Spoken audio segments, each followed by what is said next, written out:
គោរពជ្រាបសួរពុកម៉ែបងប្អូនយាយតាអ៊ំពូមីងទាំងអស់គ្នាថ្ងៃនេះគឺវេលាម៉ោង5ប្រហែលជា7ម៉ោង6ល្ងាចអញ្ចឹងណាបងប្អូនទាំងអស់គ្នាហើយនាងខ្ញុំក៏ចង់បង្ហាញពីទស្សនវិជ្ជានៅក្រុងប៉ោយប៉ែតដែលពេលនេះគឺក្រុងប៉ោយប៉ែតផ្លូវដើមស្រល់ណាបងប្អូនទាំងអស់គ្នាចេញពីផ្សារវត្តជាដែនអញ្ចឹងណាបងប្អូនទាំងអស់គ្នាគឺថតនេះគឺជាថតទស្សនវិជ្ជាប្រហែលវេលាម៉ោង5 7ម៉ោង6ល្ងាចអញ្ចឹងណាបងប្អូនទាំងអស់គ្នាហើយបងអាចមើលពីទីក្រុងប៉ោយប៉ែតបានថាពេលនេះកំពុងតែសាងសង់អគារខ្ពស់ណាអគារស្អាតអគារដ៏ប្រណិតច្រើនណាបងប្អូនទាំងអស់គ្នាអញ្ចឹងបើបងប្អូនដែលគាត់ជាបងពលករដែលធ្វើការនៅចំណាក់ស្រុកនៅប្រទេសថៃដែលគាត់មានបំណងចង់វិលមកព្រះរាជាណាចក្រកម្ពុជាវិញបងអាចមកខាងក្រុងប៉ោយប៉ែតបានអញ្ចឹងណាបងប្អូនទាំងអស់គ្នាអាចមកមើលទស្សនវិជ្ជា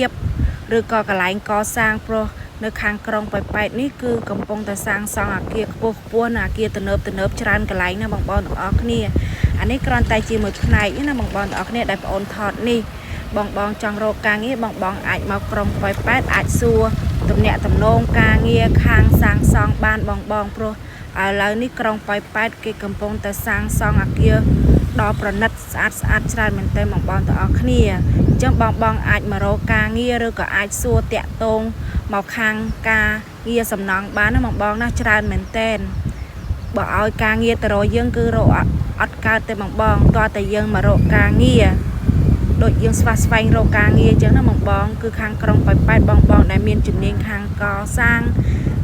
ខាងសំណង់គឺបងអាចតាក់ទងមកខាងក្រុងប៉ោយប៉ែតគឺមានអគារច្រើនណាបងអើយស្អាតមែនទែនកំពុងតែសាងសង់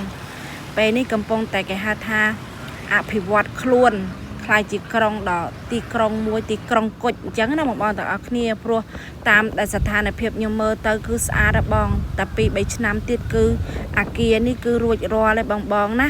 ហើយទស្សនវិជ្ជាពេលនេះគឺទស្សនវិជ្ជាបងដែលជនជាតិថៃជនជាតិឥណ្ឌូនេស៊ីច្រើនមែនទែនដែលគាត់មកធ្វើការនិងប្រកបមុខរបររស់ស៊ីនៅក្រុងប៉ោយប៉ែតច្រើនណាបងទាំងអស់គ្នាចឹងបងអាចមើលទស្សនវិជ្ជាបានណាតែគាត់ថាពេលវេលានេះគឺពេលវេលាម៉ោង5 7ម៉ោង6គឺបងខាងសំណង់គឺគាត់ឈប់ធ្វើការបងណាអ្នកខ្លះក៏ធ្វើការថែមមកអ្នកខ្លះក៏ចេញហើយទាំងអស់នេះមិនមែនជាអគារខ្មោចដែលគេទុកចោលណាបងទាំងអស់គ្នាកុំយល់ច្រឡំអគារនេះគឺសិតតែអគារដែលគេកំពុងតែអភិវឌ្ឍកំពុងតែសាងសង់ជាបណ្ដើអញ្ចឹងណាបងទាំងអស់គ្នាតែនេះជាវេលាម៉ោង5 7ម៉ោង6ល្ងាចគឺខាងបងអ្នកសំណង់គឺគាត់ចេញ